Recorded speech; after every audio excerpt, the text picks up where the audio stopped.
Breaking news, the Flynn judge at the district court is ordered by the Court of Appeals to drop the charges against Michael Flynn. We'll talk about it today on Jay Sekulow Live.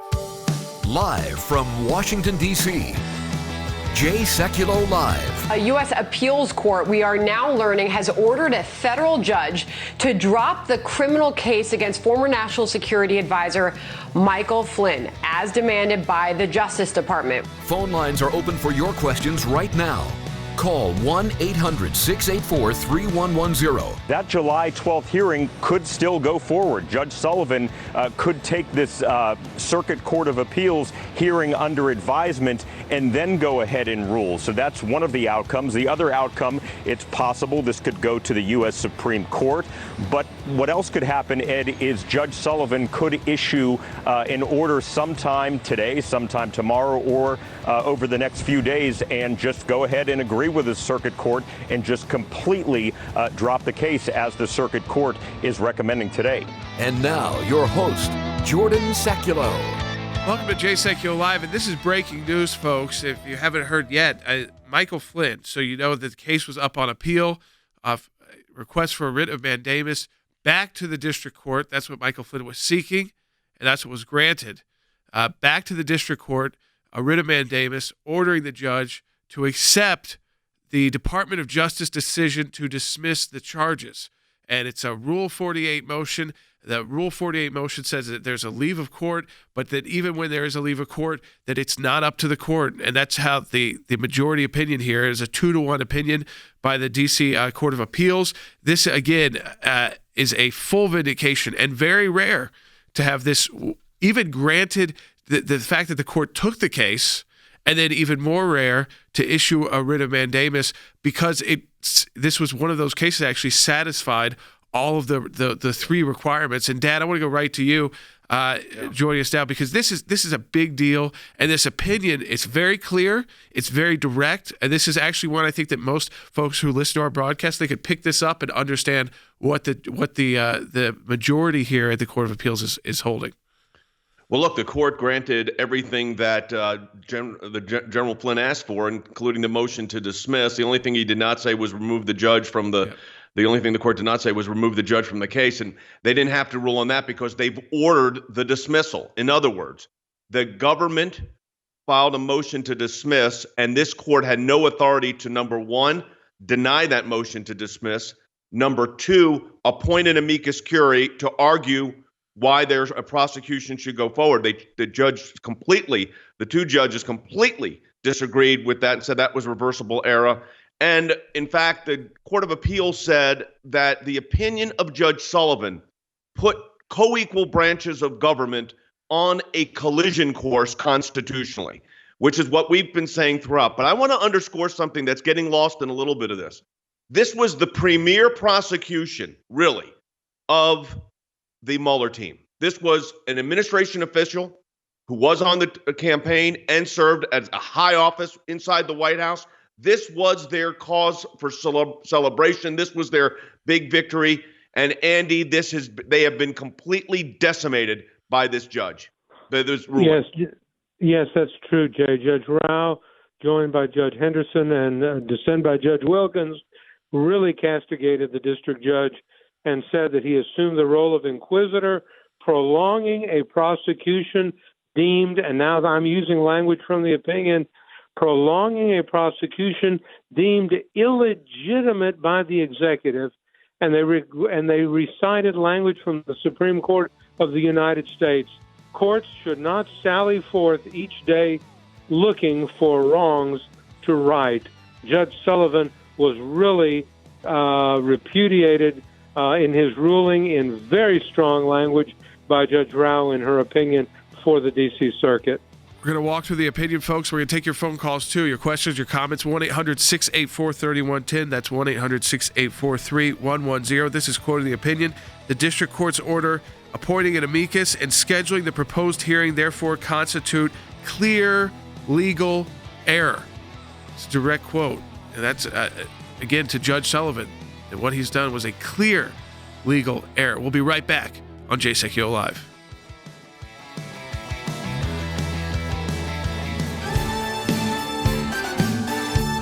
This again direct from the United States Court of Appeals for the District of Columbia, from the opinion today, ordering the district court judge to accept the Department of Justice decision to withdraw the charges against Michael Flynn. And that's a Rule 48 motion. They go on to explain what that means, and we're going to take your calls about that. People have got a question about that. But this another direct quote from their opinion. The circumstances of this case demonstrate that mandamus is appropriate to prevent the judicial usurpation of executive power. Very strong language. Take a listen to Cindy Powell. This is Michael Flynn's attorney explaining what was asked for here and why they sought this relief, which is an extraordinary relief. And no one's denied that, but take a listen. This is the quintessential case for mandamus because we have both issues of judicial usurpation of executive prerogatives and a clear abuse of discretion. The judge has no authority to do anything further in the case. There's no case or controversy any longer. The parties have decided, the government has quit, and he also has no authority to go into the reasons behind the executive's determination to dismiss the case. And then, again, in the opinion, they talk about the appointment. This is the second part that was requested by Michael Flynn, his legal team, Dan, and that was the part about the amicus that was appointed by Judge Sullivan. And they've also ordered that was unconstitutional and illegal. I mean, they said this appointment. I mean, they were very clear about that and said that designating an advocate to defend Flynn continued prosecution, that they do not have, that role is not included in the judge's power. Well, think about that for a moment. It makes perfect sense what the Court of Appeals actually said here, and that was, look, when you have a situation like this, the idea that the judge trying the case would appoint a private advocate to take on the role as a public prosecutor, which is what happened here. A private advocate was appointed, Judge Gleason, to become basically an amicus, a friend of the court, as a public prosecutor of General Flynn, because why? The executive branch, the Department of Justice, said Flynn should have never been prosecuted in the first place. What Judge Sullivan did created a real constitutional crisis, and he has been rebuked by the Second Circuit, the D.C. Circuit, obviously, but I think there's more to it than that. This goes to the whole pattern of irregularities that have taken place since the Mueller probe was first initiated, Andy, and going forward. This is just one in a series of many, many cases where the irregularities are really unprecedented. You've never seen anything like this. No, Jay, I have not. I think that, as you said earlier, this prosecution of Lieutenant General Flynn was the centerpiece of the Mueller, his reason for being. There was one criminal prosecution that really stood out among the others that they did. The others were sort of ancillary on the side, but this was the centerpiece of the prosecution. Michael Flynn for lying to the FBI, for lying to the Mueller team. And Judge Sullivan, who eventually got the case after Judge Contreras recused himself, really tried to become not just the judge in the case, but I want to really point out, Jay, this important word that Judge Rao uses in her opinion on behalf of the D.C. Circuit, because it's really troubling to me. She says the district judge assumed the role of inquisitor. Do you know what an inquisitor is? Somebody who is not judicially recognized, but is just a self-appointed person to make a deep dive into whether a prosecution really should take place or not. And I'm going to decide, Judge Sullivan said, whether it's appropriate or not. And that is the job of the executive branch of government and not of the judiciary. And she said that the prosecution was deemed illegitimate by the executive, and that ended the inquiry. You're not an inquisitor. You're a judge. Keep that separation under Article 3 in mind in making your decision. Stay out of the business of the executive branch, which decides on prosecutions. Let's go right to the phones, 1-800-684-3110. Let's go to Roland in Illinois on line one. Roland, welcome to Jay Sekulow Live. Hi, guys. Can you hear me? We got you. Okay, got a question. can Sullivan/Gleason appeal this to the full appeals court or to the Supreme Court? So, I mean, Dad, this is of course because it wouldn't be Judge Gleason who was appointed to be the amicus, a former federal judge, but technically Judge Sullivan is a party in this case, so he could appeal. But this was a very strong order from the Court of Appeals, 2-1 decision, and clearly saying even the dissent, I would say, that is disagrees with the opinion here, but even it was leaving the door open to say that Judge Sullivan was going too far. It was just saying that maybe he hasn't gone too far yet. I mean, that's basically what they were saying in the dissent. Even though it's strongly worded, it's really kind of I'd say kind of a weak response. The fact of the matter is this, that I think the dissent was a weak attempt and read very political. But I think the question that the caller asked is good. Is Judge Sullivan going to take an appeal, so to speak, here, because he's kind of made himself a party? I mean, normally the writ of mandamus is issued. His obligation is to dismiss the case. He should do that without a hearing. Any additional words he adds to this case are just prejudicial to General Flynn's reputation. His private lawyer needs to be dismissed. We don't need amicus curiae. We don't need private lawyers. The government and the defendant are the two parties before the court. I really don't know if the judge can actually appeal it here. I think it would be very, very bad if he did. This would be showing unbelievable prejudice if he did, in fact, decide to do that. All right, 1-800-684-3110. That's 1-800-684-3110. We'll continue to go through the opinion with you and take your phone calls as well on Jay Sekulow Live. And I want to go to Than Bennett, Washington, D.C., because Than, just quickly to update people, too, on the Justice Act, that vote taking place soon in the United States Senate. Really strong language coming from Nancy Pelosi about that. We're going to get right back to the Flynn matter, but I mean, comparing it to the murder of George Floyd and saying it was like murdering George Floyd again. And this is legislation drafted by an African-American U.S. senator, but happens to be a Republican, but yet you see this kind of rhetoric used. The comments by Speaker Pelosi were unacceptable, Jordan. I mean, I think she's pandering to the radical left who saw her comments about going to conference and said, wait, we don't want anything to happen here. You've got to speak.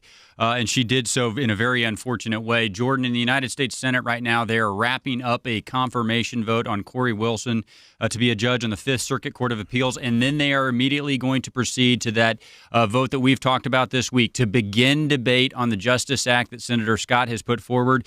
Jordan, every indication is that Leader Schumer and Democrats are going to block that debate even beginning. It sounds like maybe Senator Jones will vote with Republicans, but maybe nobody else, so it will fall short. Again, Senator Scott just went to the floor, made a plea to the other side of the aisle, said, look, I'm open to all of your amendments. If you want to change everything about this bill, put an amendment on the floor to do that. We will debate it, but don't stand in the way of the victims of discrimination that we've seen. You have a chance to correct that today. Jordan, it does not look like they're going to be willing to do that, but we'll see here in just a few minutes on the floor of the Senate. You know, I think that, too, what this undercuts, there was a lot of news until the Flynn decision came out about this former DOJ prosecutor was on the Mueller team, Aaron Zelinsky, and he was going to allege today that, you know, General Barr, and it was a political decision in Roger Stone's case to try to ask for a different sentence and in his, you know, where it's like a lighter sentence. And now you've got the decision coming back from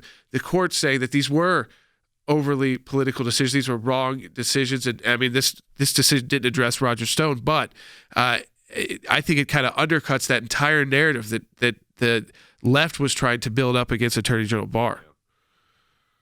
Well, I think so, too. I wanted to go to Andy on that, actually, because the thing I'm thinking here is you now got their premier prosecution completely dismantled. Roger Stone is supposed to report to jail in like 8 or 9 days when most of the jails are letting people out that are nonviolent criminals because of the COVID pandemic. We'll talk about that in a different context. That's not really for this broadcast. But this was their premier, you know, insider, close to the president, the national security advisor. And this is what happens. And this is what they did. And now you've got a complete rebuke from the D.C. Court of Appeals, a judge that was clearly way out of his lane, Andy. But I go back to that statement that the opinion of the district court and the conduct of the district court set two co-equal branches of government on a collision course. Well, that's exactly right, Jay. What it is a collision course between the judiciary and the executive, because the decisions to prosecute cases are made by the president and his unitary executive acting through the Attorney General in the Department of Justice, not a U.S. district judge. And Judge Sullivan overstepped his bounds considerably when he decided that he was going to inquire into the legitimacy of a prosecution. Who are you to do that? You're an Article III judge. Stay in your lane. Stay out of the business of prosecuting. And that's exactly what Judge Rao, on behalf of the D.C. Circuit, said in this very, very powerful opinion. And Judge Rao was, to remind you, replaced Justice Kavanaugh when he was appointed to the U.S. Supreme Court. We're going to be right back on Jay Sekulow Live. Thanks to your support of the ACLJ, we have had many victories. The IRS now formally apologizing to Tea Party groups. The IRS did the right thing by resolving the case with an injunction that mandated a complete change of the IRS nonprofit tax-exempt work as it relates to issue advocacy organization. If any group feels like they're being targeted, they can go to federal court and bring our case. That's a victory. It's one of the most significant wins in the ACLJ's history, to take on the IRS and win. For more than 27 years, the ACLJ has been fighting for freedom and liberty in the United States and around the globe.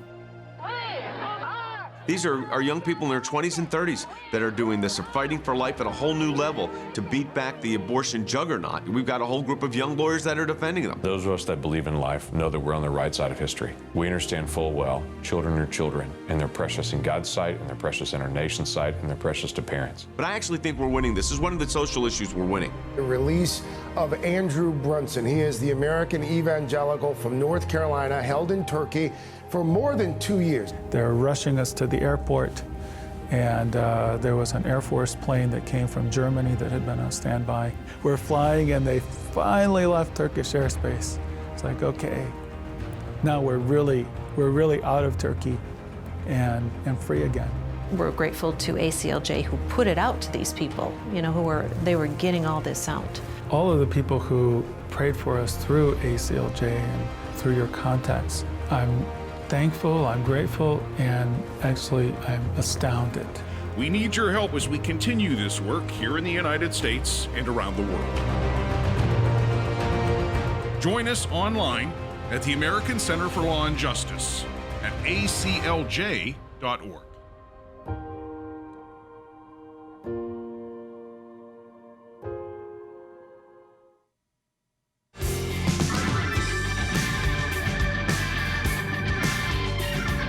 Welcome back to Jay Sekulow Live. This is Jordan Sekulow. We're taking your phone calls, 1-800-684-3110. That's 1-800-684-3110. Bringing you the breaking news. The United States Court of Appeals for the District of Columbia has ordered the district court and Judge Sullivan to accept the Department of Justice motion to dismiss the charges and withdraw the charges against Michael Flynn. They've ordered that. They have also said that the appointment that he did not have the legal power or authority to appoint Judge Gleason to basically re-prosecute Michael Flynn, and so he does not have that power. And Andy talked about that as well as an amicus and this inquisitor role that is not the proper role. And I want to get to your phone calls too, 1-800-684-3110. A lot of good questions and comments coming in. Let's go to Jerry in Rhode Island on line 3. Jerry, welcome to Jay Sekulow Live. Hello, team. What does take it under advisement mean in the perspective of the judge? Could he, by mandamus, turn around, take it to a higher court over the circuit? Is that what that infers? Well, it's at the Circuit Court of Appeals. So what it really means is that, in this case, is that the judge has to issue a motion to dismiss and grant it. They gave him no authority, no wiggle room here, Jerry, to do anything other than dismiss the case. Let me read you a couple of quotes from the opinion. And this goes to this whole prosecutorial discretion issue. It says, this clearly established legal principle in the executive's long-standing primacy over charging decisions foreclosed the district court's proposed scrutiny of the government's motion to dismiss the Flynn prosecution. The district court's order appointing an amicus and scheduling the proposed hearing therefore constitute clear legal error. In this case, the district court's actions will result in specific harm to the exercise of the executive branch's executive power. Thus, the district court's appointment of the amicus and demonstrated intent to scrutinize the reasoning and motives of the Department of Justice constitute irreparable harms that cannot be remedied on appeal. I don't think it could be, Andy, any clearer than that. No, it's not any clearer than that. The language is not advisory. I didn't see anything in the opinion to answer the caller's question to take under advisement. If you look at this opinion, it ends with the language, it is so ordered.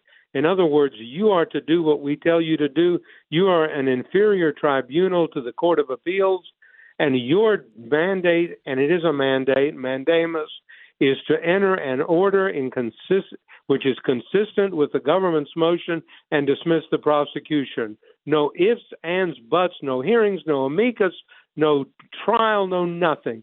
This case is dismissed, and you are to dismiss it. You have no alternative but to do what we say.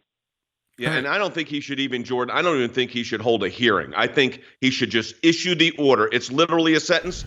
The government's motion to dismiss, upon which the defendant agrees, is hereby granted, period. The less Judge Sullivan says at this point, the better it is for the. Yeah, I mean, he does try to make some kind of, statement against General Flynn in this. If he does try to make this some kind of cause, then I think you move to the next level, which the court was hesitant to do, which is removing him from the case, period. But the motion to dismiss has to be granted. And they were very clear, too. They interpreted the rule on these motions to withdraw charges. And where it says in the rule, it's Rule 48, federal rules, and it says leave of court. And they basically interpret that to say, unless you have this extremely extraordinary situation, and that this case didn't meet that just means that you accept what the Department of Justice says, and that it's not the court's role to question that. Even more, what the court said was really Rule 48 is put in place to protect the defendants, because what will happen, and Andy and I both know this as prosecutors, if someone's dangling out indictments and dangling out orders and then pulls a motion to dismiss and then re-indicts, the court can say, now, wait a minute, enough of this. So it's really to put a limit on the prosecutors. It's not really to put a limit on the defendant. And I think Judge Sullivan got this 100% incorrect from top to bottom. He got everything in this case wrong. All right, let's go right back to the phones. Roger's calling from Oregon on line 2. Roger, welcome to Jay Sekulow Live. Yeah. What occurred to me when I heard the decision, and I fully agree with what you guys have stated all along, what concerns me is that the decision wasn't unanimous. And what was the rationale, if you know it, of the dissenting judge? How could somebody like that disagree with something so obvious? Well, it's a free country, and judges do disagree. I thought the dissent was rather weak, and I thought actually the majority opinion, Jordan, did a very effective job of dismantling the dissent. Yeah, I mean, basically the dissent said the judge hadn't gone far, he hadn't overstepped his limitations yet. I mean, that's basically all it boils down to. It uses some strong language, but it all just boils down to that he hasn't gone far enough yet to grant a writ of mandamus, which is an extraordinary relief. And so, interesting to point out, I would say that the dissent was an Obama appointee. You have a Trump appointee who wrote the opinion here, and joined by a George H.W. Bush appointee to the court. And obviously, this is politically charged. It also comes out, and we haven't talked about this yet, but we've gotten some of the Peter Strzok notes. We've got basically a half page of those notes. You can actually see the handwriting of Peter Strzok, his handwritten notes, with the meeting with President Obama and Susan Rice and Sally Yates and Jim Comey and Biden. And Biden also invoking it. So we've got that up on the screen for people who are watching on Facebook and Periscope. Yeah, I think Sally Yates, who said she knew nothing basically about this, is going to have a lot of explaining to do. But let me point something in the court's opinion. And this is, I think, the heart of this case. In other words, this is coming from the court. The court has appointed one private citizen to argue that another private citizen should be deprived of his liberty regardless of whether the executive branch is willing to pursue the charges. So, Andy, one private citizen being appointed to go after another private citizen on criminal charges. That's what this judge did, and this is what got reversed.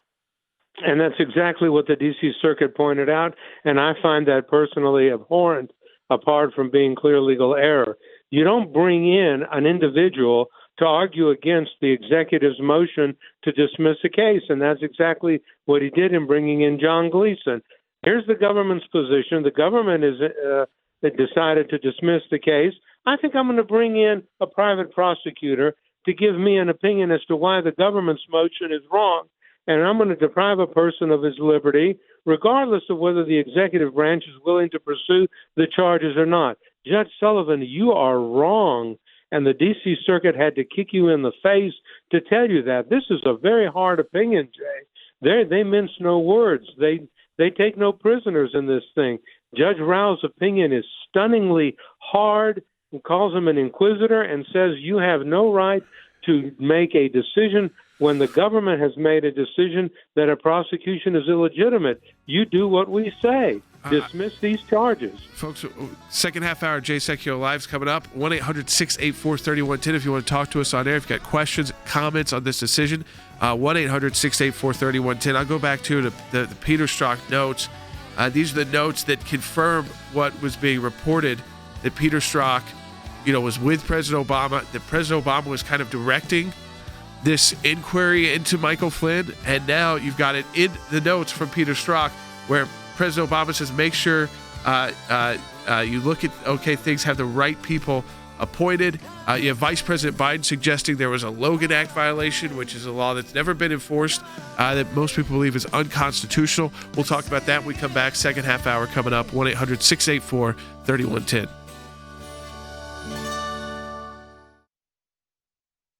Thanks to your support of the ACLJ, we have had many victories. The IRS now formally apologizing to Tea Party groups. If any group feels like they're being targeted, they can go to federal court and bring our case. That's a victory. It's one of the most significant wins in the ACLJ's history, to take on the IRS and win. For more than 27 years, the ACLJ has been fighting for freedom and liberty in the United States and around the globe. These are young people in their 20s and 30s that are doing this. They're fighting for life at a whole new level to beat back the abortion juggernaut. But I actually think we're winning. This is one of the social issues we're winning. The release of Andrew Brunson. We're flying and they finally left Turkish airspace. It's like, okay, we're really out of Turkey and free again. We need your help as we continue this work here in the United States and around the world. Join us online at the American Center for Law and Justice at aclj.org. Live from Washington, D.C., Jay Sekulow Live. And now, your host, Jordan Sekulow. Welcome back to Jay Sekulow Live. And again, thanks for joining us for our second half hour. We've got the decision from the United States Court of Appeals for the District of Columbia ordering the district court judge in the Michael Flynn case, Judge Sullivan, to accept the Department of Justice motion to withdraw the criminal charges. Also, ordering the judge to withdraw his appointment of an amicus here, and that was a former federal judge, Judge Gleeson, saying he does not have the legal authority to do that. And so we're taking your calls on this. It's a huge victory for Michael Flynn. And again, when we've seen a judge who's kind of delayed, and they talk about that decision as well. This has already been delayed, and asking for briefing on this from outside parties, not even just Judge Gleeson, but then allowing all this briefing from outside parties on a prosecution of an American. So we're taking your phone calls about this, 1-800-684-3110. Answer your question about it. But Dad, this is a huge day for Michael Flynn, and it's a big day for federal court. And just to remind people, 99.9% of cases, this is as high as they go up, is the Court of Appeals. Right. I mean, very, very few go to the Supreme Court. Let me say two things at the outset. Number one, let me talk about the lawyer that represented Lieutenant General Flynn. Sidney Powell gets an A++. She did a phenomenal job, not only on this, in dealing with Judge Sullivan. She did an incredible job as an advocate, as an appellate advocate, and she took this case from a major law firm that in my view, without getting into particulars, to General Flynn, and she took this case and turned it around in record time. I mean, she did a phenomenal job here. And I want to say from one appellate court to another to Stig Powell, well done. Really well done job. I mean, really great lawyering on behalf of General Flynn. Now, let me tell you what the court here said about the dissenting opinion, because I think this is also important. It said, ultimately, the dissent fails to justify the district court's unprecedented intrusion into individual liberty and the executive's charging authority. Rather, it is about whether, after the government has explained why a prosecution is no longer in the public interest, the district judge may prolong the prosecution by appointing an amicus, encouraging public participation, and probing the government's motive. On that, both the Constitution and cases are clear. He may not do it. Andy, I can't think of a stronger rebuke to this judge. This judge was way out of line here. With due respect to the court, Judge Sullivan was wrong, and I'm glad he's reversed. I'm glad this mandamus is issued. Yes, Jay, it is a strong rebuke. It is one of the strongest rebukes that I have ever read an appellate court give a district judge. I mean, seriously, it was a slap in the face to the district judge, and he was told in no uncertain terms, you stay in your lane. You are the umpire. You are not a player in this. The executive branch makes the decisions. You don't appoint private citizens to make decisions as to whether or not to prosecute, and we're not going to even allow you to hold any hearings. You are ordered to go back and enter an order dismissing the case against General Flynn, period, the end. I mean, that's pretty stark. That's a great reality to Judge Sullivan, who's been on the bench for about 25 years, to have this castigation by the appellate court against him. It's a repudiation of his entire modus operandi, the way he has handled this case, and a tremendous victory, as you pointed out, for General Flynn through his excellent counsel, Sidney Powell. All right, when we come back, folks, we're going to answer more of your questions, take more of your phone calls and your comments at 1-800-684-3110. We'll get an update from Than, too, on the Justice Act and what's happening in the U.S. Senate, and we'll play for you that soundbite. I mean, Nancy Pelosi comparing the Republican legislation on police reform to murdering George Floyd again. 1-800-684-3110. We can talk. We'll go through two more on the Peter Strzok notes that have been released. And this is about a half page of notes from Peter Strzok and his meeting with President Obama, Vice President Biden. This was during that time period after the election, during the transition, probably likely in January. Sally Yates was there. Susan Rice was there. And you have both the Vice President and President quoted in the notes. All right, welcome back to Jay Sekulow Live, 1-800-684-3110. We're talking about the Michael Flynn matter. We've also got new notes released, actually the handwritten notes from Peter Strzok in his meeting with President Obama, Vice President Biden, Sally Yates, the Deputy Attorney General at the time, Susan Rice, the National Security Advisor at the time, and in his handwritten notes, he's quoting Vice President Biden right off the bat, invoking potentially the Logan Act. This was a meeting about Michael Flynn, and you can see this if you're watching on Facebook and Periscope. We've got the notes that have been released up on the screen. The Department of Justice, too, in releasing these notes, has said there could be more coming as well. This is what's been declassified and made available to the public. So this is not like a leak. This was actually a court filing by the Department of Justice. It quotes the president saying that these are unusual times, then the vice president saying, I've been on the Intel Committee, talking about the Senate Intel Committee for 10 years, and I never, and then the president cuts him off and says, make sure you look at things, have the right people on it. And the president again says, is there anything I shouldn't be telling the transition team? That would be the Trump transition team. The director, Comey, also at this meeting, says, interestingly enough, and when you read what he says Flynn was on these calls, and the calls with Kislyak, so the Russian ambassador at the time to the United States, but they appear legit.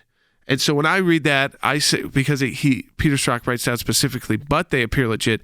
I don't think Jim Comey's saying there we've got like legit grievances or legal issues with what Mike Flynn did, but actually that the calls, but they appear legit, that he was having legit conversations with, as an incoming national security advisor with the ambassador from Russia.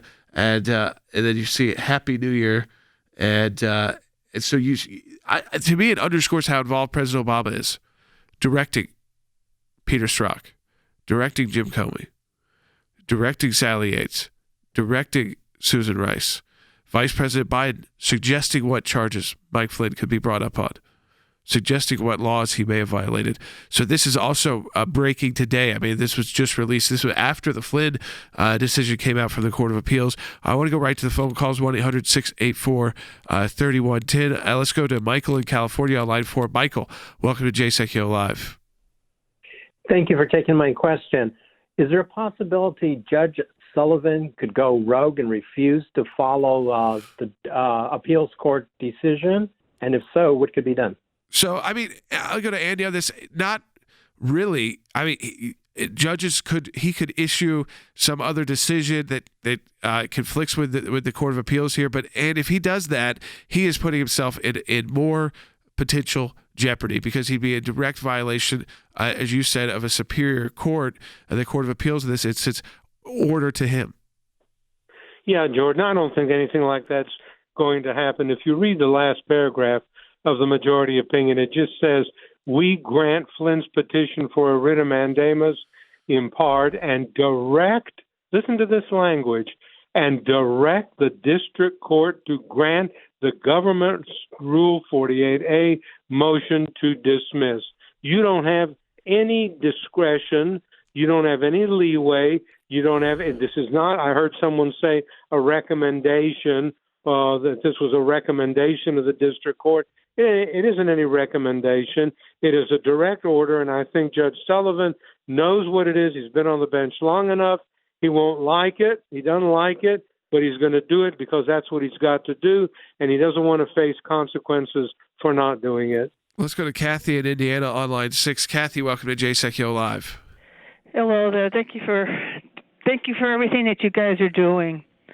Right now, this country is in such a mess. It's crazy. Yep. What can we do as United States citizens to get the judges to understand they have a right to declare according to the evidence? We have a government that says, okay, we can go around and do this, and that government can do that. We have cities that have been in turmoil because of this Flynn killing. What can we do to finally get our country going in the right direction?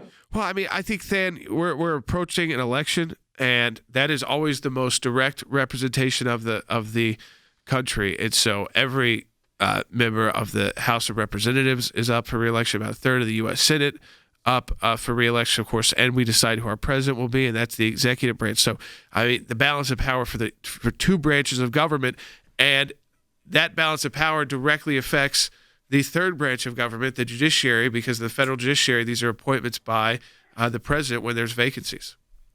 Yeah, and by the way, the Senate just confirmed the 200th Article 3 judge of President Trump. So that's one of the biggest consequences of a presidential election. You're absolutely right. Let me quickly give Kathy some hope here, Jordan. This is from this opinion today, directly to her point. It says, finally, each of our three co-equal branches should be encouraged to self-correct when it errs. If evidence comes to light calling into question the integrity or purpose of an underlying criminal investigation, the executive branch must have the authority to decide that further prosecution is not in the interest of justice.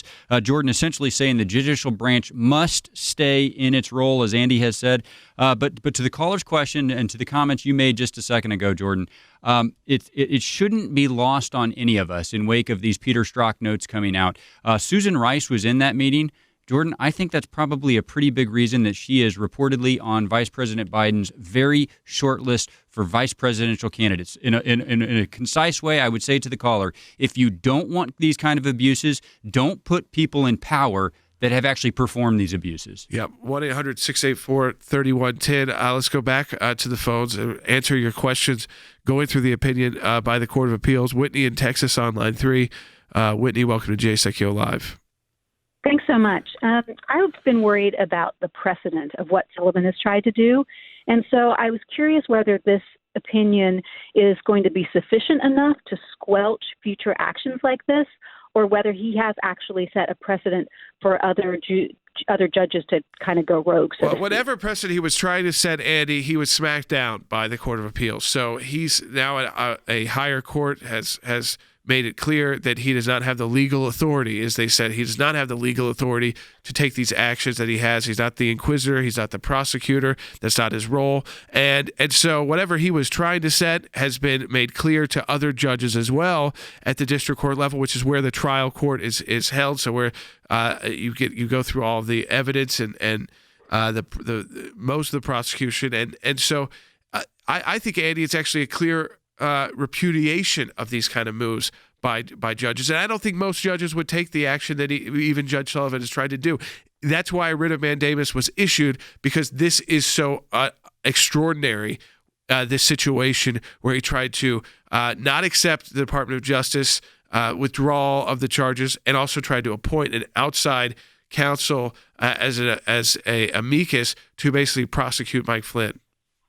Yeah, I think you're absolutely right, Jordan. I think other judges who read these cases, believe me, there are trial judges on the federal district court level, and they all read these appellate opinions, and they especially read the appellate opinions that come out of the D.C. Circuit and, of course, the Supreme Court, and they're saying to themselves, we better not make ourselves fools of, as Judge Sullivan did, and get out of our lane, but we stay within the judiciary's role of being the umpire. And I think that it's going to be the rare district judge now who denies motions to dismiss criminal prosecutions made by the government in view of this very, very strongly worded, strident opinion by Judge Rao on behalf of the D.C. Circuit.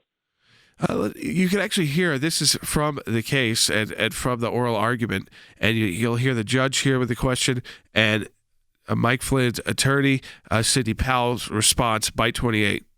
The order appointing amicus appointed him to present arguments in opposition to the government's motion to dismiss. That's all that it says in that paragraph. So how is that violating Article 2 to appoint someone to present arguments in opposition? Because the government had already made the decision to stop, and the government is the only entity that can make that decision. The Department of Justice is the only entity that can decide whether to pursue this prosecution. The judge has no way of doing that on his own through amicus or a special prosecutor or anything else. The government has quit, and it's time to leave the field. When we come back after this break, final segment of the broadcast, we'll take your phone calls at 1-800-684-3110 for Mike, Sidney, and Larry. Ready to get to your phone calls. And again, we'll keep going through this. We'll get an update from Than on what's happened in the U.S. Senate with the Justice Act as well. We'll play you that statement, really egregious statement from Nancy Pelosi about the Senate legislation, the Justice Act, put forward by Senator Tim Scott. So 1-800-684-3110 if you want to talk to us on air. If you've got questions about the Mike Flynn matter, if you've got questions about the Peter Strzok notes and the president's, he's directly quoting the president, directly quoting the vice president, directly quoting Jim Comey in these notes. And that's only in a half page of the written notes that have been released so far. So 1-800-684-3110. We'll be right back on Jay Sekulow Live.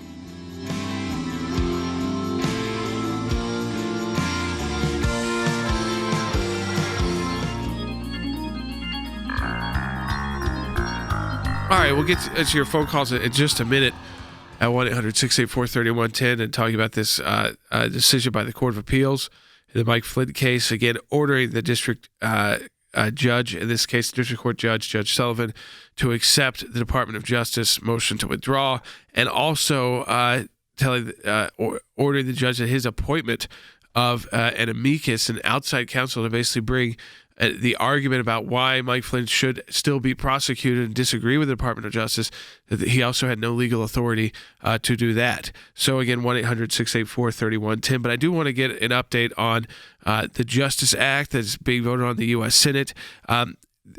Yesterday we talked about how Nancy Pelosi had really opened the door to, whatever passed the Republican-controlled Senate, whatever passed, the Democrat-controlled House, that coming forward and getting basically figuring out a compromise. And so we were praising, Nancy Pelosi acknowledged that she had opened the door for the compromise on the police reform. But then today, before this vote, things got highly politicized the last 24 hours in this vote in the United States Senate. Take a listen to how she was describing it today. Very different.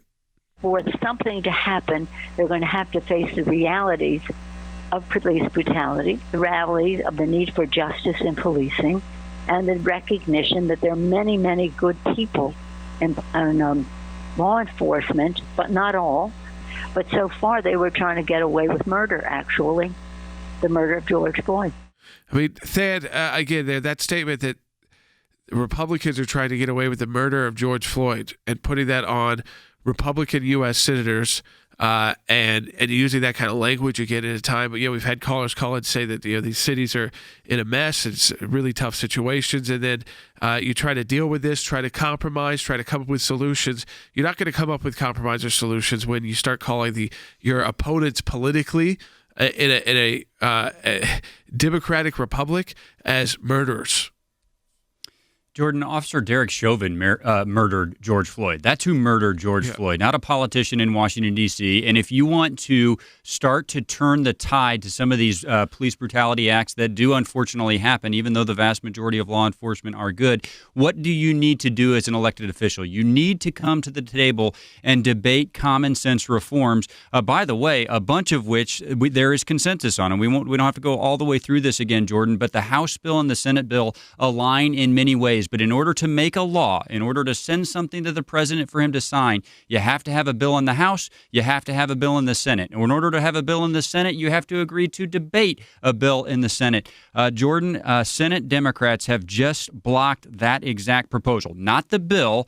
They have blocked the prospect of even debating a bill. The vote just finished. There were 56 senators voting in favor of beginning the debate. 3 Democrats, Doug Jones, Joe Manchin, and Angus King, who's technically an independent, voted with Republicans to begin that debate. But every other Democrat blocked that debate, which means the bill at this point is dead. It's not dead, Jordan, but it will not be debated today in the United States Senate. And just one technicality here. When people see this on the news, they will see the vote was 55 to 45. That's because Leader McConnell has to change his vote at the very end so that he reserves the right to call it again. So that's a clear sign, Jordan. He's not giving up on this. He's going to make the Democrats take this vote again down the line. Well, let me just say, this would have opened the door for Democrats to propose their own legislation, to propose amendments to legislation. This would have, as we said, opened the door to the debate. It was not a vote on the actual legislation itself, so they weren't endorsing that. It was just whether to begin the debate in the U.S. Senate. And the fact that Democrats, and you can only get 3 Democrats out of the 7 that you needed to get this done. It just shows you, it was close, but still extremely partisan, because those you have Doug Jones from Alabama, who is facing a very tough reelection there, Joe Manchin in West Virginia, who plays, very fine dance, if you will, with his constituents, and an independent who caucuses with the Democrats, and Angus King. So 1-800-684-3110. I want to get back to taking your phone calls on Mike Flynn as well. Let's go to Sydney in Idaho on line 2. Thank you for taking my call. My question is, once this is all said and done and Judge Sullivan has done this, proceeding on to other cases for this gentleman, how can we trust this judge's vote on anything after he had done this to Michael Flynn? So I go back to Andy. In most situations, Andy, this would not be so politically charged. Even in the D.C. District Court, this was a highly politically charged case, because you had the Mueller prosecutors, you had a Trump campaign official that became national security advisor. So I think that for the most part, Judge Sullivan, it was extraordinary. That's why you got a writ of mandamus today. And when the court says extraordinary, that means it's not going to be, you're not going to see a lot of similar cases up before the court like this.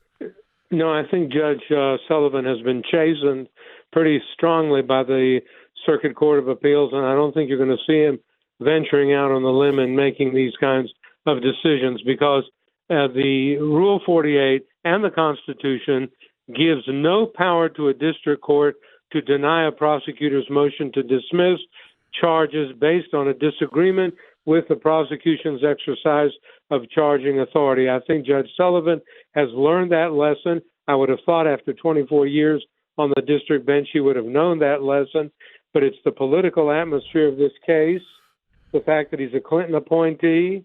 I believe he's a liberal Democrat. He overstepped his grounds. He went into areas that he should not have gone into, and he was pushed back in line. I don't think you're going to see this again. At least I hope not, Jordan. All right, let's go to take the final two calls. Let's go to Mike in Kentucky on line one. Mike, welcome to Jay Sekulow Live. Yeah, thank you for answering my call. My question is to you is, does Michael Flynn have to wait until all the other investigation that's going on with Barr and on the Russian probe and things and to sue to get his money back for what happened to him? And how far up the food chain can he go? So, Andy, this has been talked about already today because there's reports that Mike Flynn's initial legal fees, this is before he went to Sidney Powell with one of the large law firms, it was in the millions of dollars. And that this kind of decision by the Court of Appeals and the Department of Justice withdrawing the charges could open the door for Mike Flynn to try and recoup some of that. I mean, it's a possibility that he could say his civil rights or his constitutional rights were violated under Title 42 of the United States Code and that he might recover his attorney's fees. But I want to be very candid.